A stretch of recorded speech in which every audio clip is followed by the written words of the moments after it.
Vamos a empezar con una oración. Padre, te damos gracias por este día, Señor, y te pedimos tu bendición en esta tarde, Señor. Una vez más, Señor, te pido que mis palabras se puedan ser útiles para mis hermanos, Señor. En tu nombre precioso. Amén. Pues me gustaría, empezando en compartir en el Salmo número 1. Supongo que sabréis que ya es un salmo favorito para mí. Pues siempre me recuerda a campamentos en Stand en Bass y a muchos sitios, incluso a la escuela para niños, aquí en la iglesia, y es un salmo que siempre me ha traído mucha bendición. Y dice así el Salmo 1, dice: bienaventurado el varón que no anduvo en consejo de malos, ni estuvo en camino de pecadores, ni en silla de escarnecedores se ha sentado, sino que en la ley de Jehová está su delicia, y en su ley medita de día y de noche. Será como árbol plantado junto a corrientes de aguas, que da fruto a su tiempo, y su hoja no cae, y todo lo que hace prosperará. No así los malos, que son como el tamo que arrebata el viento. Por tanto, no se levantarán los malos en el juicio, ni los pecadores y la congregación de los justos, porque Jehová conoce el camino de los justos, mas la senda de los malos perecerá. ¿No? Entonces, era un poquito como decir, ¿no? Podemos ver que en el primer salmo, en los primeros versículos, que nos está marcando, nos está diciendo acerca de los justos y acerca de los malos, ¿no? Simplemente en 6 versículos, y es algo que se repite mucho en Salmos, que habla acerca del bueno y del malo, ¿no? Y dice, pero Jehová ya les enseñó también, y lo podemos ver en Deuteronomio 30, al pueblo de Israel, acerca de los dos caminos, ¿no? Que habla de camino, de senda. En el libro de Deuteronomio, capítulo 30, y versículos del 15 al 20, dice: Mira, yo he puesto delante de ti hoy la vida y el bien, la muerte y el mal, porque yo te mando hoy que ames a Jehová tu Dios, que andes en sus caminos y guardes sus mandamientos, sus estatutos, sus decretos, para que vivas y seas multiplicado, y Jehová tu Dios te bendiga en la tierra de la cual entras para tomar posesión de ella. Mas si tu corazón se apartare y no oyeres y te dejares extraviar y te inclinares a dioses ajenos y les sirvieres, yo os protesto hoy que de cierto pereceréis. No prolongaréis vuestros días sobre la tierra a donde vais, pasando el Jordán para entrar en posesión de ella. A los cielos y a la tierra llamo por testigo hoy contra vosotros, que os he puesto delante la vida y la muerte, la bendición y la maldición. Escoge, pues, la vida para que vivas tú y tu descendencia, amando a Jehová tu Dios, atendiendo a su voz y siguiéndole a Él, porque Él es vida para ti y prolongación de tus días, a fin que habites sobre la tierra que juró Jehová a tus padres, Abraham, Isaac y Jacob, que les había de dar. Vemos que Israel, si quería ser bendecido, si quería ser feliz, ¿no? Dice que debía amar a Jehová, su Dios, guardar sus estatutos, mandamientos y estar atento a su voz, ¿no? En el Salmo lo expresa diciendo: el que no anduvo en consejo de malos, el que no estuvo en camino de pecadores y el que no se sentó en silla de escarnecedores, ¿no? Está diciendo lo que no haría un justo, ¿no? Dice, cuando Israel era feliz, era bienaventurado, seguía los consejos de Jehová, andaba en los caminos de Dios y se sentaba con Dios y tenía una relación cercana con Dios. Entonces Israel prosperaba, pero cuando andaba con los consejos de los malos o de los reinos vecinos, cuando andaba con los pueblos vecinos, cuando se sentaba con ellos, no prosperaba. Este mismo ejemplo o metáfora que nos habla de los caminos, de las dos sendas que decimos, Jesús también se las vuelve a repetir al pueblo de Israel, los evangelios. Dice Jesús, vemos que vuelve a repetírselo, y lo encontramos en Mateo capítulo 7,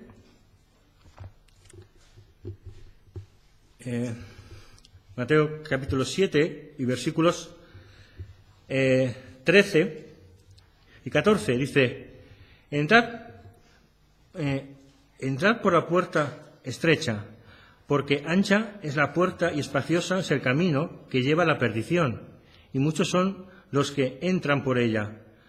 Porque estrecha es la puerta y angosto el camino que lleva a la vida, y pocos son las que la hallan. ¿No? Y realmente, aquí vemos como, por así decirlo, podemos encontrar que este salmo, en los dos primeros versículos, se vuelve a repetir esta idea de las dos sendas. La senda, en este caso está hablando de la entrada por la senda estrecha o la senda ancha. Me dice, la puerta de acceso al camino de vida. Y Cristo dijo: yo soy el camino, la verdad y la vida. Nadie viene al Padre sino por mí. Y eso contamos en Juan 14. Pero además dice, la puerta que da acceso a la perdición es ancha, porque la senda de los malos perecerá. Eso también lo podemos ver en el Salmo 1.6, al final del Salmo. Pero dice, y fíjate el ancho de las puertas que dan a los dos caminos, que nos habla aquí en Mateo 7. Dice, en el ancho de la puerta ancha o de perdición, en el versículo 22 del mismo capítulo, nos dice: muchos me dirán en aquel día: Señor, Señor, ¿no profeticemos en tu nombre y en tu nombre echemos fuera demonios y en tu nombre hicimos muchos milagros? ¿No? O sea, yo estaba pensando, ¿ves la puerta ancha? Que no solamente están los que dicen ser ateos, los que no quieren seguir al Señor, los que prefieren vivir en sus pecados, sino incluso aquellos, ¿no?, que están diciendo, dicen obras porque creen que merecen la entrada de la vida eterna, ¿no? O sea, están viviendo un cristianismo, pero sin Cristo.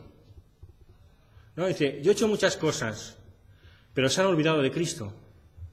¿No? O sea, es tan ancha que incluye a gente que se supone que está muy cerca o cree que está cerca de la verdad, pero no lo está. O sea, está siendo engañado, ¿no? Dice muchas veces que a lo mejor mentira es la que más se acerca a la verdad.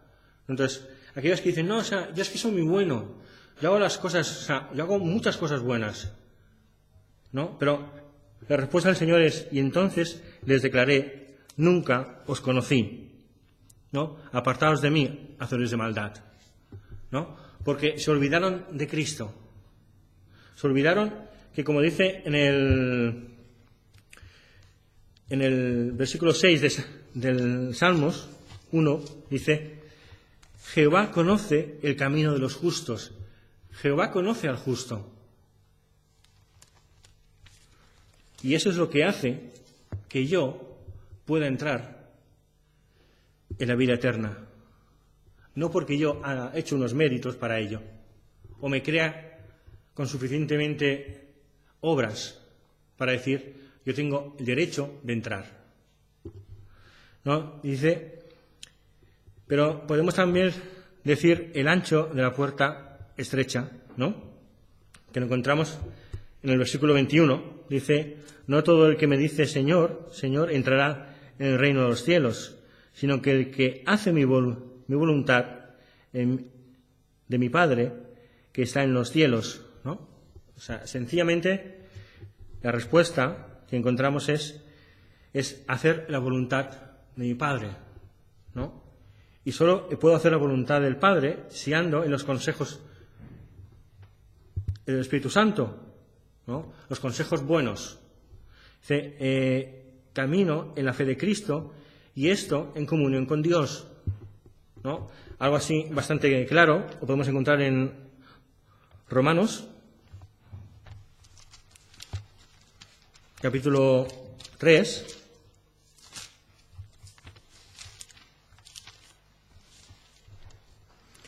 Romanos capítulo 3 y versículo 22 al 25, dice, y la justicia de Dios por medio de la fe en Jesucristo, para que todos los que creen en Él, porque no hay diferencia, por cuanto todos pecaron y están destituidos de la gloria de Dios, sino justificados gratuitamente por la gracia, mediante la redención que es en Cristo Jesús, a quien Dios puso como propiciación por medio de la fe en su sangre, para manifestar su justicia a causa de haber pasado por alto en su paciencia los pecados pasados.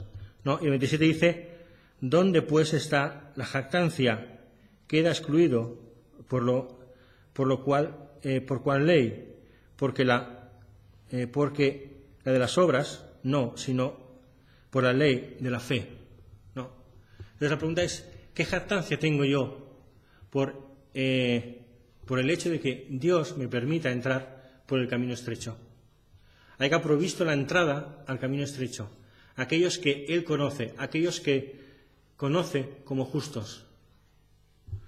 No, pero sigue diciendo, ¿no? Por ello es que he sido justificado por la obra de Cristo, puedo ser bienaventurado, puedo ser feliz, puedo ser gozoso, como estábamos cantando, porque podemos ser justos y Dios nos puede conocer. Y ¿no? Entonces podemos decir que podemos estar en la congregación de los justos, como dice en el Salmo, ¿no? Y podemos decir, en cierta manera, podemos hablar que en pasado, como está escrito en el primer versículo que dice, no, en forma singular podríamos decir, ya no ando en consejo de malos, ni en camino de pecadores, ni en silla de escarnecedores estoy sentado, ¿no? Entendiendo que cuando hablamos de andar o de caminar, o sea, podemos entender como el estilo de vida, aquello que hacíamos antes, cuando no éramos cristianos, cuando andábamos en la oscuridad, ¿no? Como decía Pablo, creo que a los tesalonicenses, ¿no? Habéis pasado de los ídolos a Dios, ¿no? Y somos conocidos por Él, ¿no? Por el Señor, el varón bienaventurado, el varón feliz, es el que se deleita, ¿no? Además, como sigue diciendo en el Salmo, sigue diciendo que no solamente dice, sino que en la ley de Jehová está su delicia y en su ley medita de día y de noche, ¿no? O sea, entendemos que entonces para el justo ya es un deleite estar en la ley, ¿no? O sea, meditar y disfrutamos en la ley de Jehová, ¿no? En las enseñanzas del Señor, ¿no? Porque entendamos que, digamos, cuando está hablando de ley, está hablando de enseñanzas. Disfrutas descubriendo y leyendo las enseñanzas del Señor, porque descubres lo que ha hecho por ti, lo que hace por ti. Y descubres muchas cosas que sabes que tenemos por la gracia del Señor, pero que puedes disfrutar. O sea, podemos disfrutar de ello mientras meditamos en la palabra, ¿no? Dice, porque meditamos, porque pensamos en ella y porque reflexionamos, digamos que los tesoros que encontramos, las promesas que encuentran en la ley de Jehová. Como he dicho, pues entendamos que la ley de Jehová, también podemos decir como las enseñanzas en las Escrituras que encontramos, digamos, y que podemos recordar las ocasiones en las que esas enseñanzas y promesas que encontramos han sido reales y son reales en nuestra vida diaria. ¿No? Dice, hablamos que estamos meditando conscientemente, aquí el salmista está diciendo, cuando está hablando de meditar, ¿no? Estamos hablando de que estás un poquito meditando a conciencia, ¿no? Que estás buscando en descubrir las cosas, ¿no? Ver en su palabra, en su ley, esos tesoros escondidos, esas cosas que te hacen disfrutar de ella y descubrir realmente qué hermoso es ser justo y poder caminar en los caminos del Señor. No dice, digamos que no solamente es de forma consciente, ¿vale? Sin prisas. No necesito leerme la Biblia en un mes. Me puedo estar una semana solamente en un pasaje. Y si me tiro y estoy descubriendo y estoy cogiendo el pico y la pala y estoy ahí picando y estoy descubriendo y cada vez que pico descubro algo más y me entretengo y cada vez que estoy viendo cosas y estoy disfrutando del hecho de estar meditando en la palabra del Señor, ¿no? Te dice que, digamos que lo lees, digamos como decimos, sin prisas, ¿no? Y quizás a veces lees deprisa y te pierdes el significado de las cosas, ¿no? Y no lo entiendes, ¿no? Pero si te parases y te paras en ello, empiezas a buscar, ¿por qué está diciendo esto? ¿Por qué utiliza esa frase tantas veces? ¿O por qué está hablando de esta manera? Quizás te des cuenta de que cómo no he descubierto esto antes. Cómo estoy disfrutando de ver esta frase, esta forma en que está expresando el Señor las cosas en la Escritura. ¿No? Entonces, digamos que a veces es lo importante, ¿no? Es pararte, no ir con prisas. ¿No? No se trata de hacer un estudio, como en el instituto o en el colegio, en la universidad, y dices, me tengo que leer este libro de aquí a un mes o 2 meses. Y haces una técnica de lectura para leer rápidamente, intentar llegar lo antes posible, para decir, lo he leído, ya está, ¿no? A lo mejor no has entendido nada, pero lo has leído, ¿no? Entonces, digamos, pero bueno, y a veces también cuando cantamos, a veces realmente somos conscientes que estamos cantando la palabra y estamos diciendo que dulce es fiar en Cristo. Realmente hemos meditado cuando dice que qué feliz es que obedecer al Señor. Estamos diciendo que qué feliz es obedecer al Señor. ¿Y cuántas luchas tenemos con Él? Porque es que me cuesta obedecerte, Señor, pero estoy cantando, soy feliz obedeciendo al Señor. Entonces, a veces en meditar nos señala las cosas, nos abre la vista a descubrir que cómo es que no me he dado cuenta de estas cosas antes, porque no te has tomado el tiempo para meditar al Señor, porque no te has tomado ese tiempo para sentarte, leer la palabra y estar disfrutando de ella.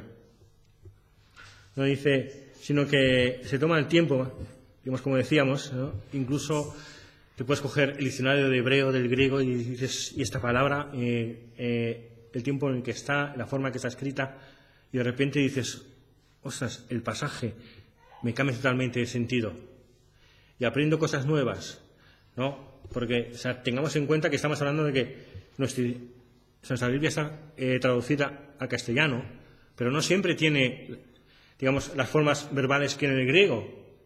Entonces, cuando vas a leerlo, descubres que, esto, claro, yo si lo leo en la Biblia en castellano, digamos que no me doy cuenta, pero si busco ese significado, me doy cuenta que ese verbo está de tal manera que me está enseñando que, no es que yo esté haciendo las cosas, sino que el Señor me está obrando en mí, ¿no? Como la palabra transformados, ¿no? No es que yo me esté transformando, ¿no? Porque esa palabra justamente está en voz pasiva, ¿no? Yo no hago nada, yo soy el objeto de la acción nada más. Entonces, descubro que quien obra en mí, quien me transforma es el Señor. Entonces, eso cambia mucho el sentido de la palabra, ¿no? Pero Entonces, preguntamos, ¿no? Dice, ¿cuándo meditamos? ¿No? Y el salmista nos dice que meditemos de día y de noche, en todo tiempo, en cualquier lugar. Hace tiempo os lo expliqué, pero no. Estaba en el metro, digamos, esperando el convoy, y de repente veo que el cartel de el Médicos Sin Frontera, ¿no? Dice, solamente un ser humano puede salvar a otro ser humano. Y me quedé pensando en ese cartel, y piensas, es verdad, Cristo se hizo hombre, habitó entre nosotros, y Él es el que me ha sanado a mí, o sea, Él se hizo carne para salvar a alguien como yo, que también soy hombre, ¿no? Entonces, a veces, del sitio más insospechado, o el lugar más, o sea, que menos piensas, el Señor te puede traer un pensamiento, te puede traer algo, ¿no? Lo mismo le dice a Josué, ¿no? Dice que esté atento a esta palabra, a esta escritura, que la guarde en su corazón, que esté atento, ¿no? También el apóstol Pablo a Timoteo, ¿no? Ocúpate en la lectura, ocúpate de la palabra. Dice que, ¿no? Dice, por así decirlo, ¿no? También me hace recordar el refrán que dice que dime con quién andas, te diré quién eres, ¿no? O sea, si ando en las cosas del Señor, si no ando en los consejos malos y ando con el Señor, con mis hermanos, probablemente puedo decir que seré más bienaventurado, seré más feliz. ¿No? Dice, cuando estamos aquí estamos meditando, ¿no? Incluso aquí en la iglesia, cuando estamos en el culto, cuando estamos en un estudio, incluso cantando, estamos meditando porque estamos, o quizás cantando no tanto, pero cuando estamos en la escuela dominical, con los niños, con los adultos, en el tiempo de predicación, estamos meditando en la palabra. Y quizás una frase, una expresión, algo te puede hacer meditar durante toda una semana. O sea, a mí me ha pasado, ¿sabes? Un versículo, una frase, algo que se ha explicado y le doy vueltas toda la semana. O sea, y estoy en cualquier sitio y de repente me viene a la cabeza esa idea. ¿No? Dices, digamos, incluso cuando estamos hablando con los hermanos, también podemos estar meditando, podemos estar hablando de la ley del Señor, de sus enseñanzas, de las cosas que nos enseña el Señor. Estamos compartiendo una experiencia, pero estamos compartiendo esa experiencia que nos está enseñando a que mira qué bueno es confiar en el Señor, o mira cómo el Señor ha obrado en este hecho. No, estamos meditando, estamos compartiendo la palabra, ¿no? Dice, digamos que en tan solo 2 versículos, digamos que hace un esquema muy resumido de cosas que el Señor también les está hablando a los israelitas en los evangelios, ¿no? O sea, dice, digamos, un esquema muy resumido, digamos, de las 2 sendas, de la senda del justo. Porque si vemos a partir del versículo 4 dice que no así los malos, que son como el tamo que arrebata el viento. Por tanto, no se levantarán los malos en el juicio, ni los pecadores en la congregación de los justos, ¿no? Pues dice, porque conoce Jehová el camino de los justos. Mas la senda de los malos perecerá. Nuestra senda, la senda del justo, es bienaventurada, es gozosa, es feliz. Y hablamos de una segunda metáfora que también me pareció significativa, que encontramos en el versículo 3. Dice, será como el árbol plantado junto a corrientes de aguas, que da su fruto a su tiempo, y su hoja no cae, y todo lo que hace prosperará. Y con el ejemplo de algo que para los israelitas sería, digamos, fácil de entender, ¿no? Estamos hablando de un árbol. Ellos conocían, son muchas, el tema de la viña y otras cosas más. ¿No? Dice, digamos que es fácil de entender, incluso para nosotros que no somos de campo, ¿no? que no somos de campo, o sea, no es que seamos expertos, pero sabemos que es un árbol, ¿no? Y sabemos cómo crece, y sabemos cómo, digamos, un mínimo sobre ellos, ¿no? O sea, y no me refiero, digamos, a los árboles que estamos aquí fuera, ¿no? O sea, estoy hablando de árboles como en el campamento, ¿no? En este campamento, en el antiguo, el camino de la ermita, veías árboles grandes, ¿no? O sea, aquí salís y vemos árboles pequeños, finos, ¿no? O sea, que tienen que aguantar con un palo al lado, porque si no, no aguantarían, ¿no? Pero el justo no está haciendo la comparación de que es un árbol, ¿no? Pero si escribes el versículo, te das cuenta que es un árbol grande. ¿No? Dice, el justo es comparado con un árbol, pero que además dice, ha sido plantado, ¿no? O sea, ha sido trasplantado, ¿no? Como cristianos hemos sido cambiados de sitio, o sea, ya no estamos en un sitio en tinieblas, sino en luz, ¿no? Digamos que me recordaba un poco a lo que dice Pablo de las ramas que están injertadas, ¿no? Pero digamos que también el Señor habla acerca de la higuera, ¿no? Del grano de mostaza, ¿no? Que se hace grande. Y dice que el árbol podemos encontrarlo también en el libro de Mateo, capítulo 7, porque además estas partes están como juntas, ¿no? O sea, igual que en el Salmo un poco. En Mateo 7, si no recuerdo mal.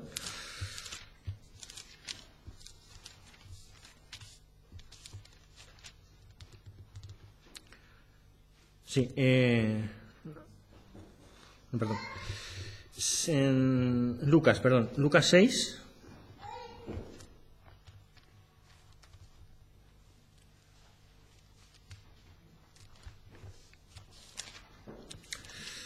Lucas 6, versículo del 43 en adelante, que dice: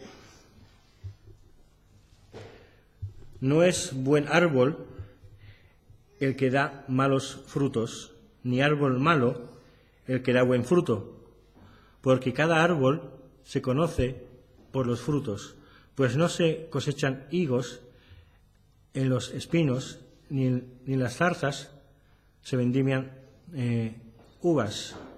El hombre bueno del buen tesoro de su corazón saca lo bueno, y el hombre malo del mal tesoro de su corazón saca lo malo, porque de la abundancia del corazón habla la boca. Pero aquí sabemos cómo habla del árbol en el Salmo, y nos está hablando de un árbol, ¿no? O sea, que está junto a corrientes de agua, ¿no? Pero es curioso, porque si leemos en Juan 7, Juan 7 y versículo 37, son las palabras, o sea, digamos que de repente es lo que dices que lees, lo has leído 300.000 veces y más todavía, y nunca te has dado cuenta, ¿no? Y dice, en el Juan 7 y versículo 37 dice: en el último y gran día de la fiesta, Jesús se puso en pie y alzó su voz, diciendo: si alguno tiene sed, venga a mí y beba. El que cree en mí, como dice la Escritura, de su interior correrán ríos de agua viva. Esto dijo del Espíritu que había de recibir los que creyeron en él, pues aún no había venido el Espíritu Santo, porque Jesús no había sido aún glorificado, ¿no? Y en el 39 dice: esto dijo del Espíritu que había de recibir los que creyesen en él, pues aún no había venido el Espíritu Santo, ¿no? Y está comparando como diciendo, ¿no?, que el que cree en mí, como dice la Escritura, de su interior correrán ríos de agua viva, ¿no? Y esto dijo del Espíritu, ¿no?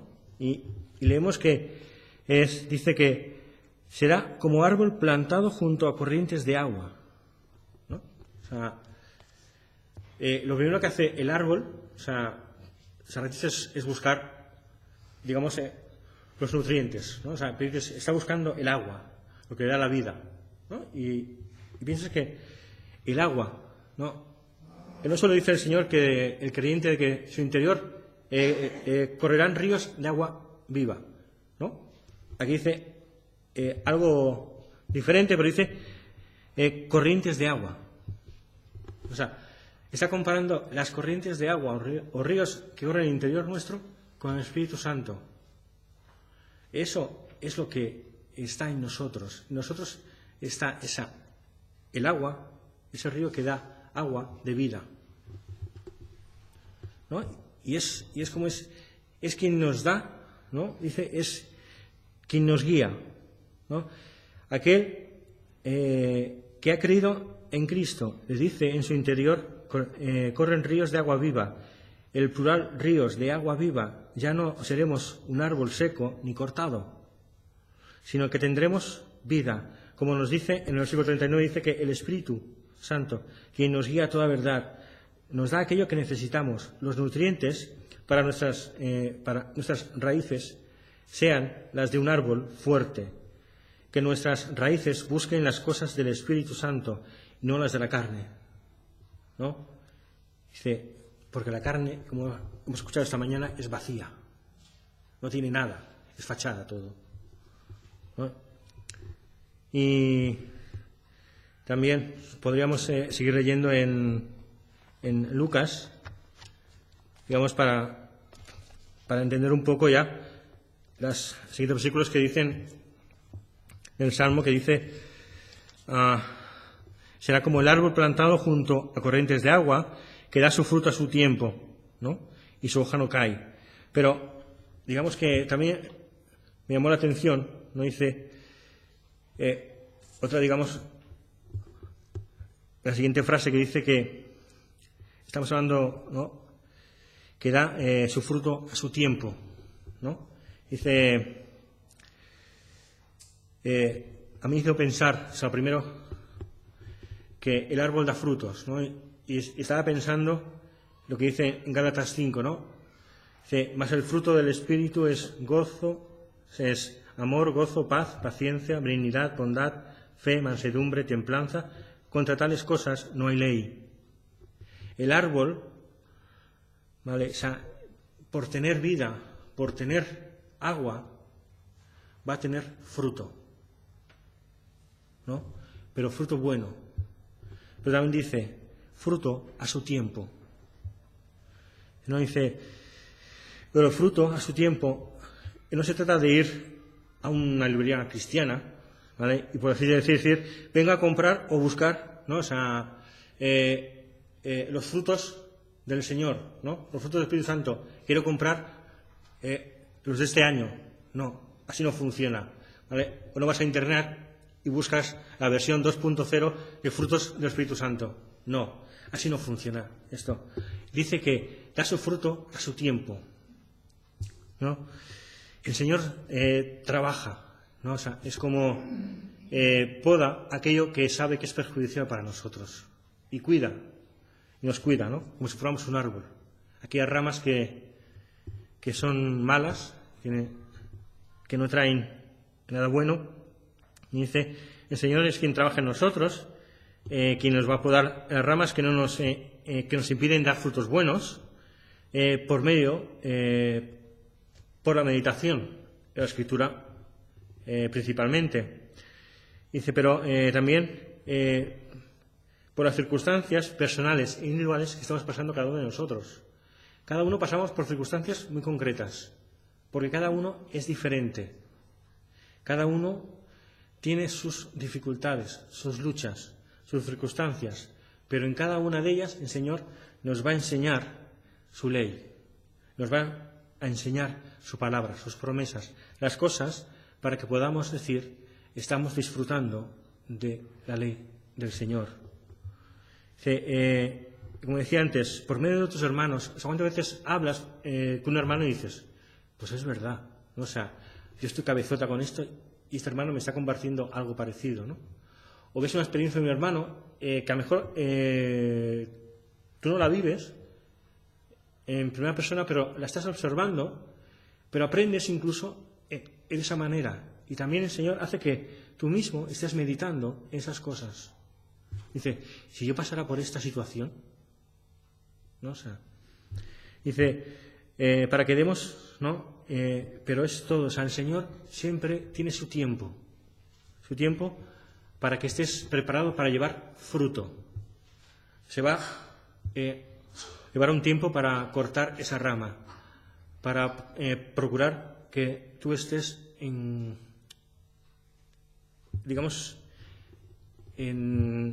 la opción, la posibilidad de que des fruto a su tiempo, cuando Él quiere que tú des ese fruto. El Señor es paciente, el Señor tiene pues misericordia con nosotros muchas veces, ¿no? No sé si a veces, por poner un ejemplo sencillo, pero no sé, a veces vas a la frutería y compras y ves una manzana o un melocotón y te das cuenta que no está maduro, ¿no? O sea, que no está en el punto que debería estar, ¿no? Y te das cuenta, ¿no? O sea, lo ideal es que esté, ¿no? O sea, digamos como dice, ¿no? En su tiempo, o sea, que has cortado, o sea, la manzana y todo, o sea, se ha recogido, lo recibes y cuando la coges es el tiempo para ser comida, ¿no? O sea, y para que dé el fruto de verdad, ¿no? Y sigue con las palabras, ¿no? Y su hoja no cae, ¿no? Esto sería lo siguiente en Lucas 6, los siguientes versículos, como dice: